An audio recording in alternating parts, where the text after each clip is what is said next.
Don't end up a nobody like your mom." The words hung in the air, sharper than the crystal flutes on the table. My brother Ryan swirled his bottomless mimosa, pointing a manicured finger at my 10-year-old daughter, Olivia. "Seriously. Liv, your mom rents. She consults. She is 32 and owns nothing. That is not a legacy, that is a failure." The other club members glanced over, amused. I did not blink. I did not defend myself. I just wiped a smudge of syrup from Olivia's cheek and checked my watch. It was 11:42 a.m. By noon, his entire world would be mine.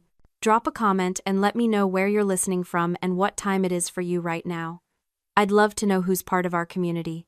I did not throw the glass. I did not flip the table. I simply folded the white linen napkin, placed it next to my untouched plate, and stood up.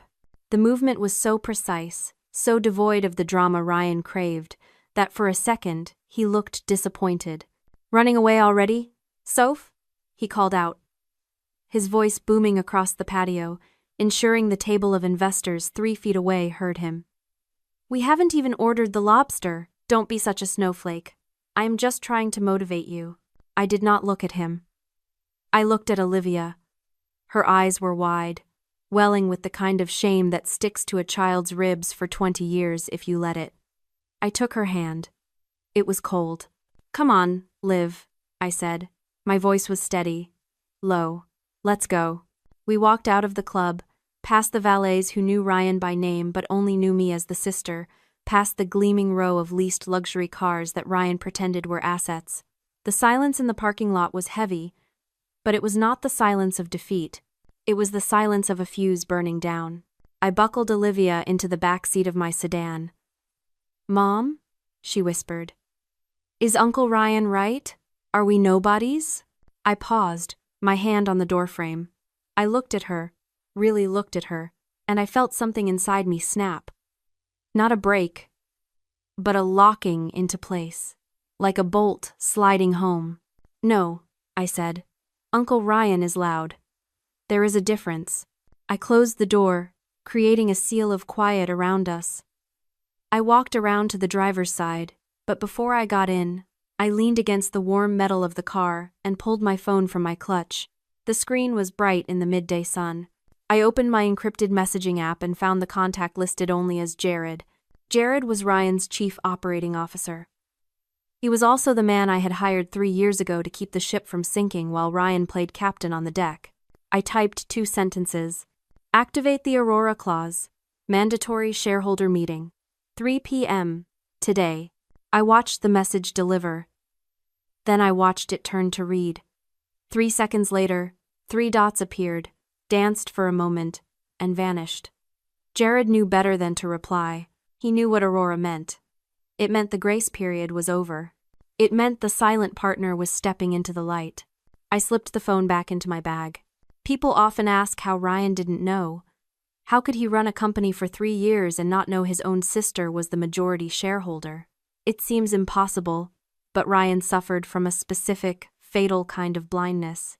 He was the loudest man in the room, and he believed that if power did not scream, it did not exist. For 3 years, he had been emailing my shell company, Atlas Ventures, begging for capital injections.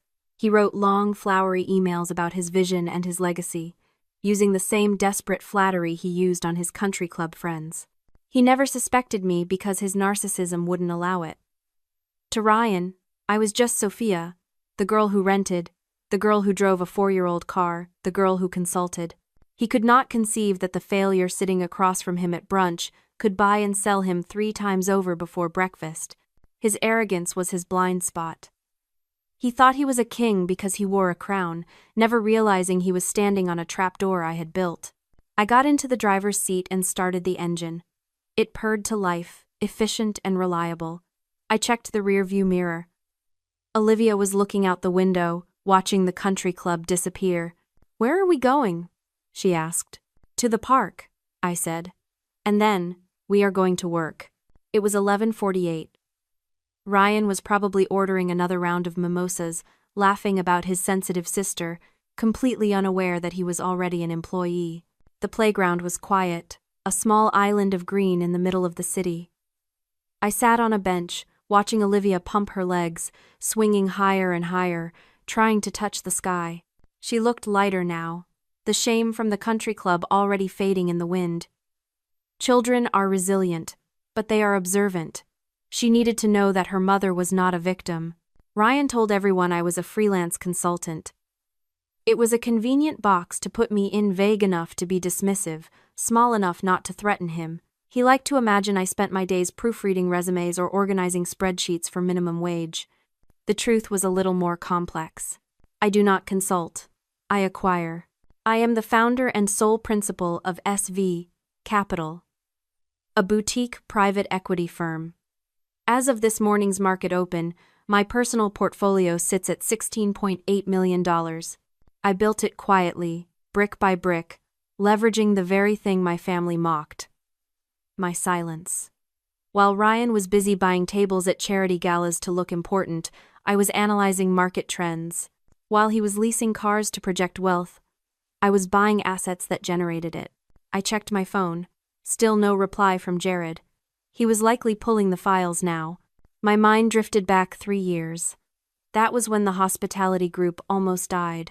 Ryan had leveraged everything: our parents' legacy, his own credit, even the equity in the summer cabin on 3 luxury hotels in locations that market data clearly showed were cooling off. He called me late one night, drunk and weeping. He wasn't crying because he missed our parents. He was crying because the banks were calling. He was going to lose the title of CEO, and to a man like Ryan, that was a death sentence. I could have written him a check. I could have bailed him out as a sister. But I knew Ryan. If I gave him money, he would resent me. He would take it, burn through it, and hate me for witnessing his weakness. So, I became a ghost. I created a shell corporation called Atlas Ventures. Through Atlas, I approached his creditors. I bought his bad debt. I injected $7.2 million of capital into the company in exchange for 60% equity. Ryan thought Atlas Ventures was a faceless conglomerate from New York. He spent 3 years trying to impress the board. He sent polished reports. He used big words. He never once realized that the board he was terrified of was the little sister he mocked at Christmas dinner. I did it as a test. I wanted to see if, given a lifeline, he would mature. I wanted to see if he could become the leader he pretended to be. I gave him a 3-year runway to prove his character. I looked up at Olivia. She was laughing now, jumping from the swing into the wood chips, landing on her feet. Ryan had failed the test. He hadn't used the runway to take off. He had used it to parade around. He hadn't learned humility. He had weaponized his relief. He treated my silence as permission to be cruel. He mistook my mercy for weakness. My phone buzzed. It wasn't Jared. It was a notification from my banking app. The automated transfer for the summer cabin property tax had just cleared. Another bill I paid. Another asset he thought was his. I stood up and brushed the dust from my blazer. The 3-year experiment was over. I had invested in potential, but the returns were negative. It was time to liquidate the liability. "Olivia," I called out. "Time to go." She ran over, breathless. "Are we going home?" "No," I said, opening the car door for her. "We have a meeting." The drive was quiet until my phone buzzed again. This time, it wasn't a text, it was a voicemail. From Ryan. I almost ignored it. My instinct, honed over years of avoidance, was to delete it unheard. But I needed to know. I needed to be sure that the bridge I was about to burn was already rotten.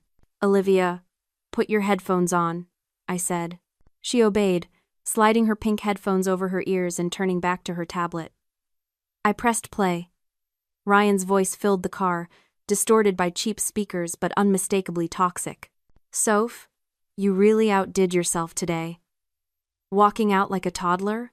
Embarrassing me in front of the board members? You're lucky I'm generous. But let me be clear, if you pull a stunt like that again, you're done. No more family dinners. No more access to the cabin this summer. You want to act like a nobody? Fine, go be one. But don't expect me to keep dragging you along." The cabin.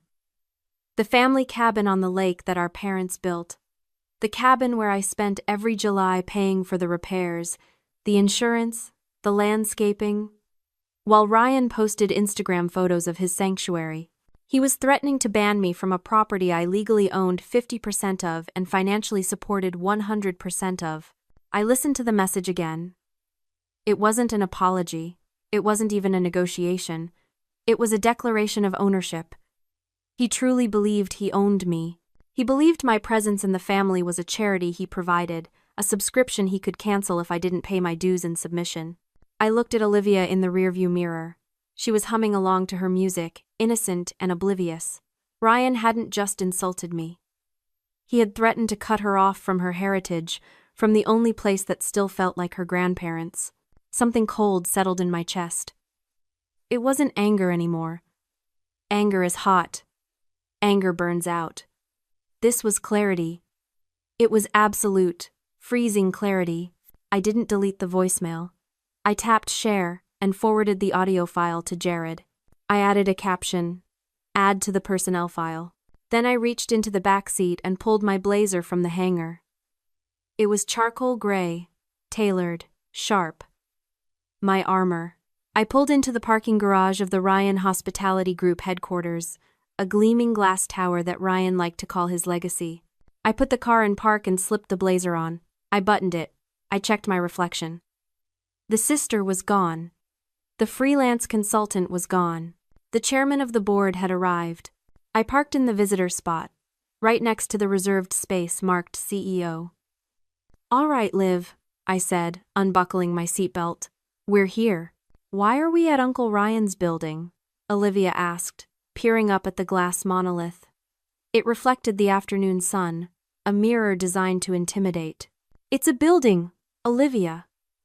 I corrected her gently but firmly. "Bricks and glass. Uncle Ryan works here. He doesn't own the sky." We got out. I stopped her on the sidewalk before we reached the revolving doors. I knelt down so we were eye level.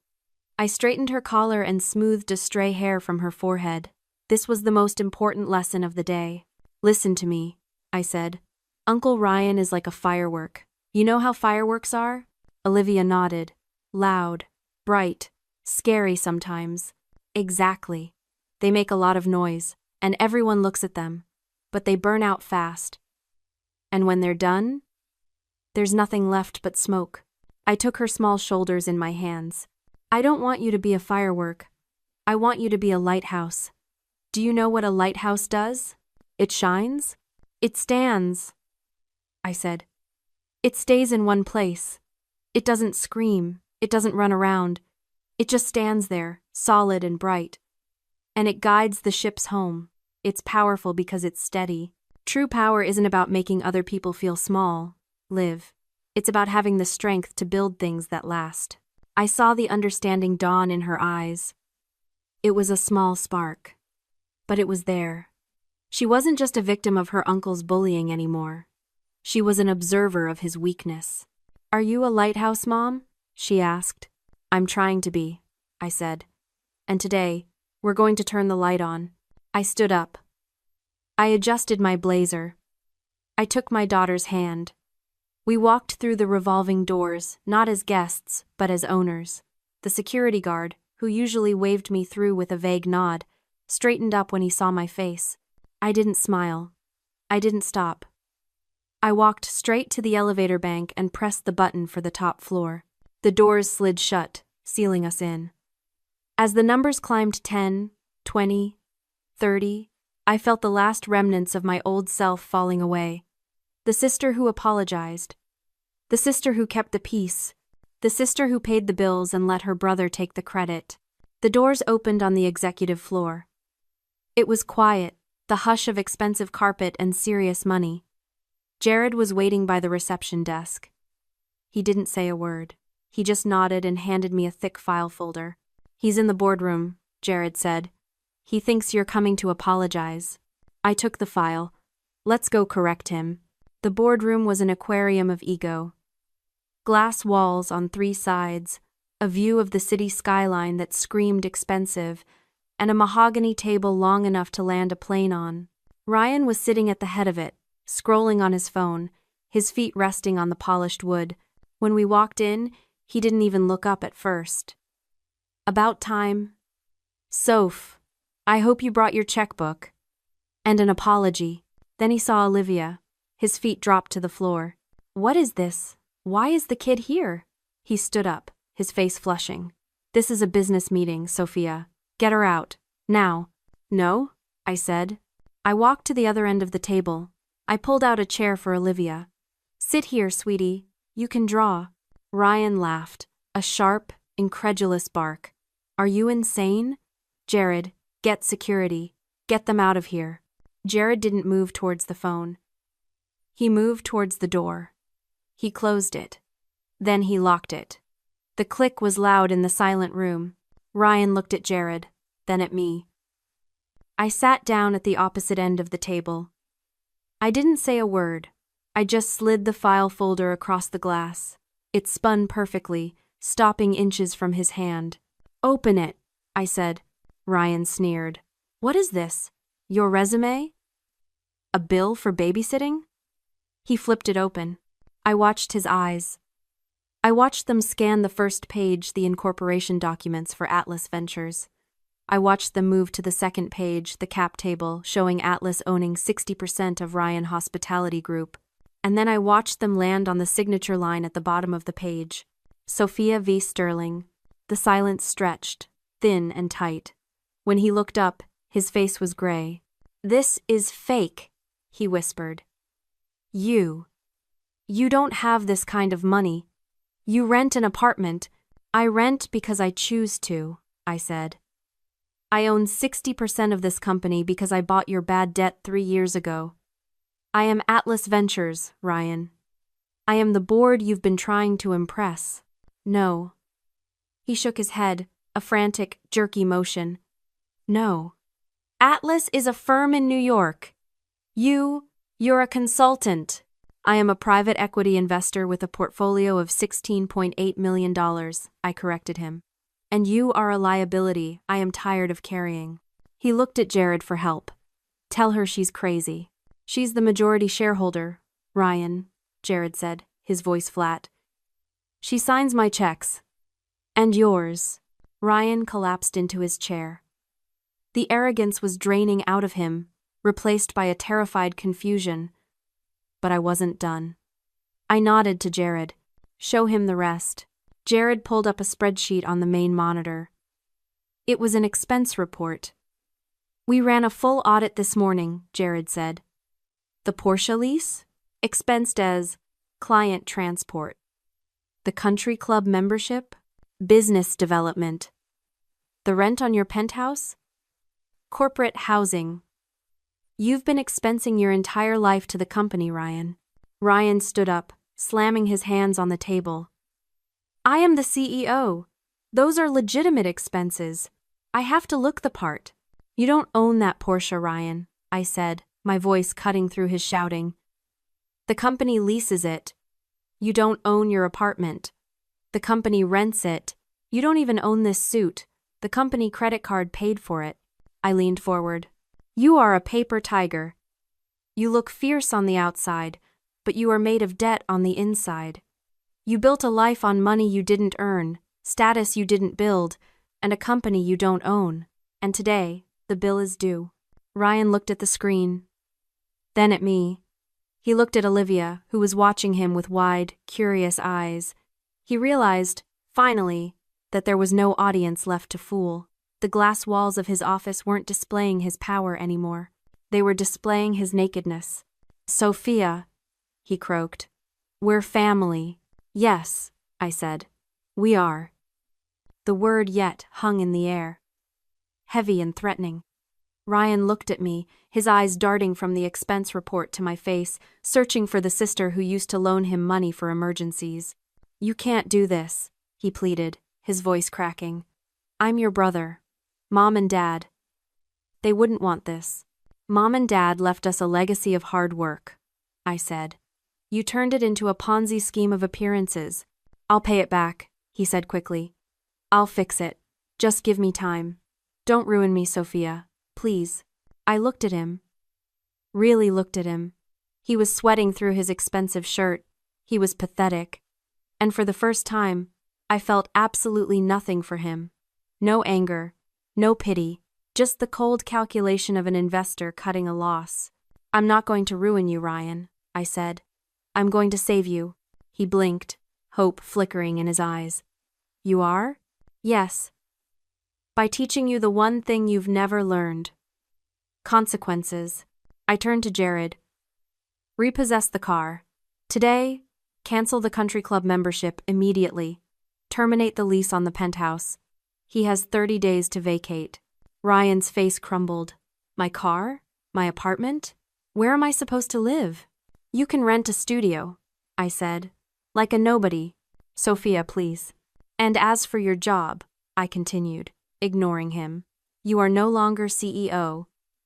You are demoted to junior account manager. Your salary is capped at $50,000 a year. The rest of your paycheck will be garnished to repay the embezzled funds." "50,000?" he gasped. "I can't live on 50,000. "I do," I said. "And I support a child." I stood up. I walked over to him and held out my hand. "Keys." He hesitated. He looked at the Porsche key fob on the table, the symbol of everything he thought he was. Then he looked at Jared, who was already typing the termination orders. Slowly, with trembling hands, Ryan picked up the keys and dropped them into my palm. I closed my fingers around them. They were cold. "You're not fired, Ryan," I said. "You're going to work. You're going to report to Jared every morning at 8 a.m. You're going to learn how to read a profit and loss statement. You're going to learn what things actually cost." I turned to Olivia. She was watching us, her eyes wide and serious. "See, Liv?" I said, holding up the keys. "A nobody can sign the paycheck. A nobody can take away the toys. Power isn't about being loud, it's about owning the keys." Ryan slumped in his chair, a man hollowed out. He had lost his car, his home, his title, and his dignity.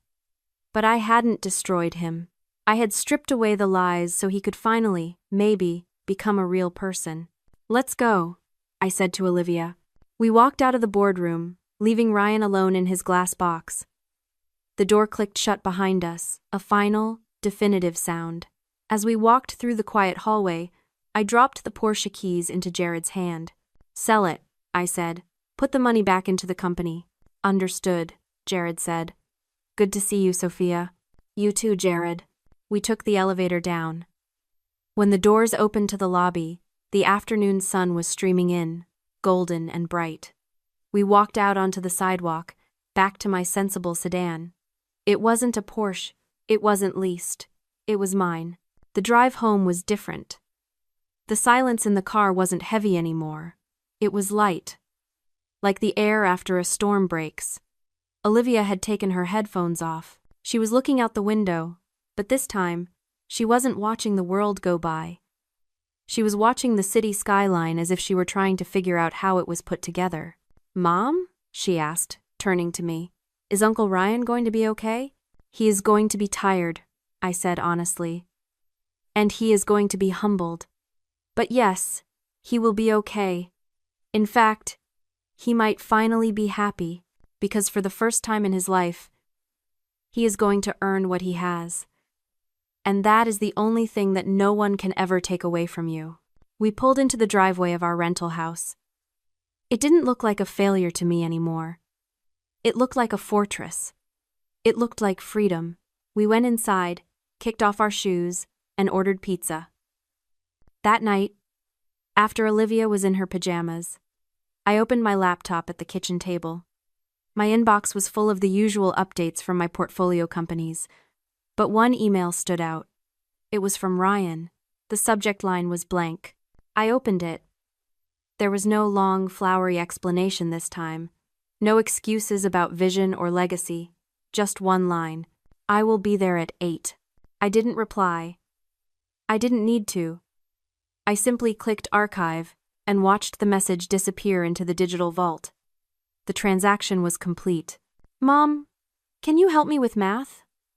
Olivia asked, dropping her workbook onto the table next to my computer. "Always," I said. What are we learning? Compound interest. I smiled. I pulled her chair closer to mine. It's what happens when you do small, smart things over and over again, quietly, while everyone else is trying to hit a home run. I watched her head bend over the paper, her pencil moving steadily across the page. She wasn't loud. She wasn't flashy. She was just doing the work. She was building. My brother had spent his life trying to be a firework, desperate to be seen. I had spent mine becoming the sky, vast, silent, and owning everything the fireworks tried to light up. I looked at my daughter, then at the city lights glowing through the window. We didn't need to scream to be heard.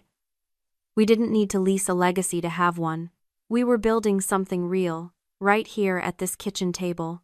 Success isn't about being the loudest in the room. It is about owning the room before you even walk in.